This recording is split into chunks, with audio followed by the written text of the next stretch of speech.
बिस्मिल्लाहिर्रहमानिर्रहीम। अस्सलामुअलैकुम। इल्म की बात देखने वालों को राव कमर रिजवान नई वीडियो में खुशामदीद कहता है। दोस्तों, आज का हमारा मौजू उन लोगों के बारे में है जो मरकर दोबारा जिंदा हो गए। ऐसे लोग जिनको डॉक्टर्स ने मुर्दा करार दे दिया, लेकिन चंद लम्हों या चंद घंटों के बाद वो लोग दोबारा जिंदा हो गए। एक डॉक्टर जिनका नाम डॉक्टर मोदी है, उन्होंने दुनिया में पाए जाने वाले ऐसे कई लोगों के इंटरव्यूज किए। उन लोगों के क्या मुशाहिदात थे, उन लोगों पर क्या गुजरी, आज की इस वीडियो में आपको बताया जाएगा। और साथ ही आपको एक हिंदू शख्स के बारे में भी बताया जाएगा जिसको अर्थी पर जलाने लगे तो वो जिंदा हो गया, और जिंदगी पाने के बाद उसने क्या इंकशाफात किए कि वहां मौजूद तमाम हिंदू ईमान ले आए। दोस्तों, मरने के बाद क्या होगा, इस सवाल का कतई और यकीनी जवाब सिर्फ कुरान करीम और मतवातर अहादीस ही से मालूम हो सकता है। आज कोई भी शख्स अपने मुशाहिदे की बुनियाद पर इस सवाल का जवाब नहीं दे सकता, इसलिए कि जो शख्स वाक़अतन मौत से हमकनार हो जाता है वो पलट कर यहाँ नहीं आता। हजरत मुफ्ती तकी उस्मानी कहते हैं, चंद साल पहले एक किताब मेरे मुताले में आई जिसमें कुछ ऐसे लोगों के दिलचस्प तजर्बात और मुशाहिदात जमा किए गए हैं जो मौत की दहलीज तक पहुंचकर वापस आ गए, और उन्होंने तफसील से बताया कि उन्होंने मौत की दहलीज पर पहुंचकर क्या देखा। किताब का नाम लाइफ आफ्टर लाइफ यानी जिंदगी के बाद जिंदगी है, और यह किताब अमेरिकी डॉक्टर मोदी ने लिखी है।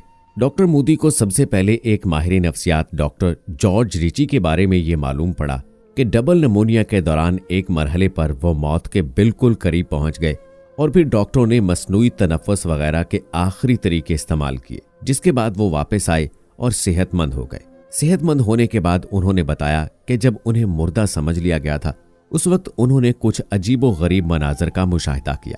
डॉक्टर मोदी को इस किस्म के चंद मजीद वाकयात इल्म में आए तो उन्होंने अहमियत के साथ ऐसे लोगों की जुस्तजू की और उनसे मुलाकातें शुरू की।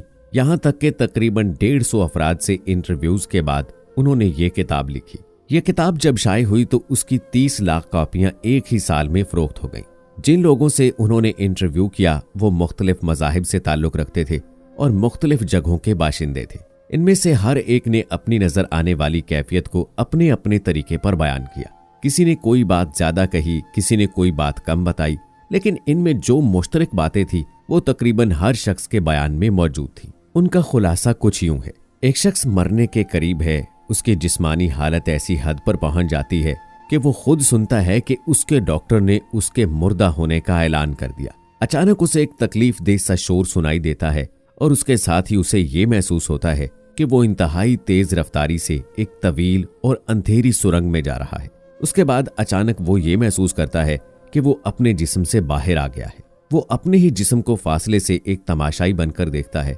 उसे नजर आता है कि वो खुद किसी नुमायां जगह पर खड़ा है और उसका जिस्म जूं का तूं बेड पर है, और उसके डॉक्टर जिस्म पर झुके हुए उसके दिल की मालिश कर रहे हैं या मसनूई तनफ़्फ़ुस देने की कोशिश में मसरूफ है। थोड़ी देर में वो अपने हवास बहाल करने की कोशिश करता है तो उसे ये महसूस होता है कि इस नई हालत में भी उसका एक जिस्म है, लेकिन वो जिस्म इस जिस्म से बिल्कुल मुख्तलिफ है जो वो छोड़ आया है। उसकी कैफियत भी मुख्तलिफ हैं और उसको हासिल कुव्वतें भी कुछ और तरह की हैं। इसी हालत में कुछ देर बाद उसे अपने वो अजीज और दोस्त नजर आते हैं जो मर चुके थे, और फिर उसे एक नूरानी वजूद नजर आता है जो उसे ये कहता है कि तुम अपनी जिंदगी का जायजा लो। उसका ये कहना मावरा अल्फाज होता है, और फिर वो खुद उसके सामने तेजी से उसकी जिंदगी के तमाम अहम वाकयात लाकर उनका नजारा कराता है। एक मरहले पर उसे अपने सामने कोई रुकावट नजर आती है जिसके बारे में वो समझता है कि ये दुनियावी जिंदगी और मौत के बाद की जिंदगी के दरमियान एक सरहद है। इस सरहद के करीब पहुंचकर उसे पता चलता है कि उसे अब वापस जाना है। अभी उसकी मौत का वक्त नहीं आया। इसके बाद किसी अनजाने तरीके पर वो वापस अपने उसी जिस्म में लौट आता है जो वो चारपाई पर छोड़कर गया था। सेहतमंद होने के बाद वो अपनी ये कैफियत दूसरों को बताना चाहता है, लेकिन अव्वल तो उस कैफियत को बयान करने के लिए उसे तमाम इंसानी अल्फाज नाकाफी मालूम होते हैं।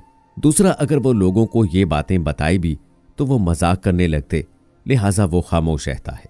डॉक्टर मोदी ने 150 अफराद के इंटरव्यू का ये खुलासा बयान करते हुए साथ ही ये वजाहत भी की है कि मेरा ये मतलब नहीं कि 150 अफराद में से हर शख्स ने ये पूरी कहानी इसी तरतीब के साथ बयान की, बल्कि उनका कहना यह है कि किसी ने ये पूरी कहानी बयान की, किसी ने इसके कुछ हिस्से बताए, कुछ छोड़ दिए, किसी की तरतीब कुछ थी, किसी की कुछ और, बल्कि इस बात को बयान करने के लिए अक्सर अफराद ने मुख्तलिफ अल्फाज और मुख्तलिफ ताबीरात इख्तियार की। और ये बात तकरीबन हर शख्स ने कही कि जो कुछ हमने देखा है उसे लफ्जों में ताबीर करना हमारे लिए सख्त मुश्किल है।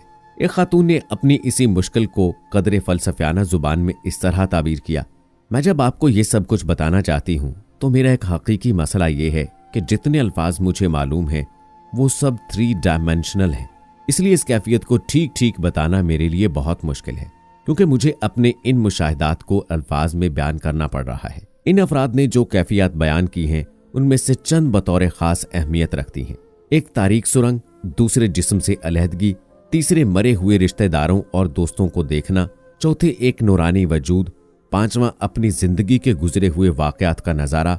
इन तमाम बातों की जो तफसील मुख्तलिफ अफराद ने बयान की है उसके चंद इक्तबासात दिलचस्पी का बायस होंगे। तारीक सुरंग से गुजरने के तजर्बे को किसी ने यूं ताबीर किया कि मैं एक तारीक खला में तैर रहा था। किसी ने कहा है कि ये एक घटाटूप अंधेरा था और मैं उसमें नीचे बैठता जा रहा था। किसी ने उसे एक कुएं से ताबीर किया है, किसी ने उसे अंधेरे गार का नाम दिया है, किसी ने कहा है कि वो एक तारीक वादी थी, किसी ने कहा ये अल्फाज इस कैफियत को बयान करने के लिए नाकाफी हैं। जिस मुशाहिदे को तमाम अफराद ने बड़ी हैरत के साथ बयान किया वो ये था कि वो अपने जिस्म से अलग हो गए। एक खातून जो दिल के दौरे की वजह से अस्पताल में दाखिल थी बयान करती हैं कि अचानक मुझे ऐसा महसूस हुआ कि मेरा दिल धड़कना बंद हो गया और मैं अपने जिस्म से फिसलकर बाहर निकल रही हूँ। पहले मैं फर्श पर पहुंचती, फिर आहिस्ता आहिस्ता ऊपर उठने लगी, यहां तक कि मैं एक कागज के पुर्जे की तरह उड़ती हुई छत से जा लगी। वहां से मैं साफ देख रही थी कि मेरा जिस्म नीचे बिस्तर पर पड़ा हुआ है और डॉक्टर और नर्सें उस पर अपनी आखिरी तदबीरें आजमा रहे हैं। एक नर्स ने कहा, ओ खुदाया ये तो गई, और दूसरी नर्स ने मेरे जिस्म के मुंह से मुंह लगाकर उसे सांस दिलाने की कोशिश की और उसके बाल मुझे अब तक याद है। फिर वो एक मशीन लाए जिसने मेरे सीने को झटके दिए और मैं अपने जिस्म को उछलता देखती रही। जिस्म से बाहर आने की इस हालत को बाज अफराद ने इस तरह ताबीर किया कि हम एक नए वजूद में आ गए थे जो जिस्म नहीं था, और बाज ने कहा कि वो भी एक दूसरी किस्म का जिस्म था जो दूसरों को देख सकता था मगर दूसरे उसे नहीं देख सकते थे। इस हालत में बाज अफराद ने नजर आने वाले डॉक्टरों और नर्सों से बात करने की भी कोशिश की मगर वो उनकी आवाज ना सुन सके और हमसे बेवजनी के आलम में न सिर्फ फिजा में तैरते रहे बल्कि अगर हमने किसी चीज को छूने की कोशिश की तो हमारा वजूद उस शय के आर पार हो गया। बहुत सौ ने यह भी बताया कि इस हालत में वक्त साकित हो गया था और हम ये महसूस कर रहे थे कि हम वक्त की कैद से आजाद हो चुके हैं। इसी हालत में कई अफराद ने अपने मरे हुए अजीज दोस्तों को भी देखा और कुछ लोगों ने बताया कि हमने बहुत सी भटकती हुई रूहों का मुशाहिदा किया। ये भटकती हुई रूहें इंसानी शक्ल से मिलती जुलती थी मगर इंसानी सूरत से कुछ मुख्तलिफ थी। एक साहब ने उनकी तफसील इस तरह से बताई, उनका सर नीचे की तरफ झुका हुआ था, वो बहुत गमगीन और अफसुर्दा नजर आते थे। वो सब आपस में एक दूसरे में इस तरह पैवस्त मालूम होते थे जैसे जंजीरों में बंधा हुआ कोई गिरोह हो। मुझे याद नहीं आता कि मैंने इनके पांव भी देखे हों, मुझे मालूम नहीं वो क्या थे मगर उनके रंग उड़े हुए थे।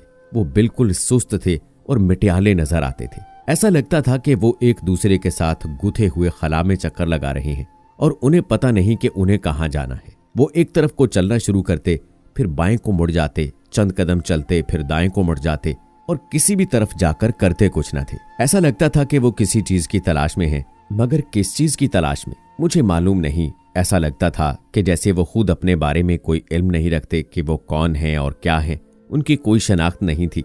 बाज़ औक़ात ऐसा भी महसूस हुआ कि उनमें से कोई कुछ कहना चाहता है मगर कह नहीं सकता। डॉक्टर मोदी ने जितने लोगों का इंटरव्यू किया उनकी अक्सरियत ने अपने इस तजर्बे के दौरान एक नूरानी वजूद का भी जिक्र किया है। उन लोगों का बयान है कि उसे देखकर ये बात तो यकीनी मालूम होती थी कि वो कोई वजूद है लेकिन उसका कोई जिस्म नहीं था, वो सरासर रोशनी ही थी। इब्तदा में वो रोशनी हल्की मालूम होती लेकिन रफ्ता रफ्ता तेज होती चली जाती, लेकिन अपनी गैर मामूली ताबानी के वजूद उससे आंखें खीरा नहीं होती थी।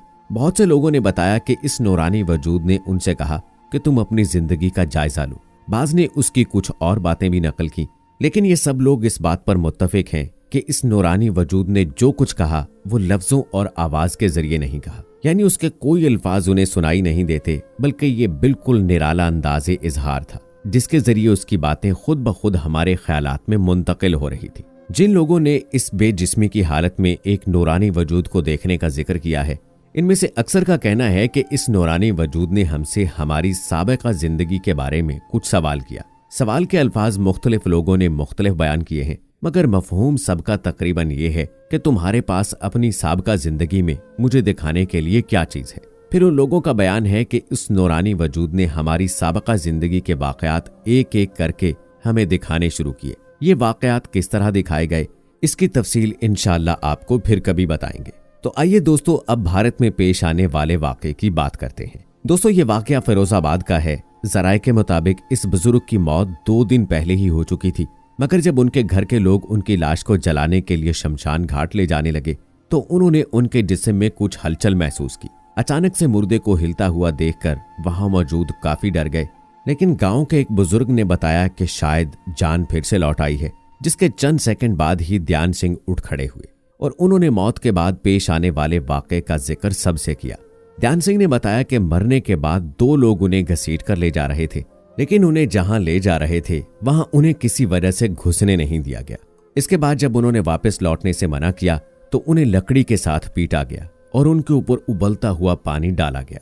एक रिपोर्ट के मुताबिक ध्यान सिंह के घर के लोगों का यह कहना है कि किसी और के धोखे में शायद वो ध्यान सिंह को ले गए और अभी ध्यान सिंह का वक्त बाकी था, इसलिए उन्हें वापस भेज दिया गया। दोस्तों, इस वाक़े के बाद से सोशल मीडिया पर लोगों की मुख्तलिफ राय देखने को मिल रही है। कुछ लोगों का कहना है कि इस वाक़े के बाद बहुत सारे हिंदुओं ने इस्लाम कबूल कर लिया, लेकिन अभी तक इस हवाले से कोई मुसद्दक़ा इत्तला मौजूद नहीं है। लेकिन दोस्तों, इस वाक़े के बारे में आपकी क्या राय है? क्या इसको जो लोग मार रहे थे वो फरिश्ते थे या फिर ये सब उसकी अपनी घड़ी कहानी है? इस सवाल का जवाब हमें कमेंट सेक्शन में लाजमी दीजिएगा। अपना और अपने चाहने वालों का ख्याल रखिएगा। मुझे अगली वीडियो तक इजाज़त दीजिए। अल्लाह निगहबान।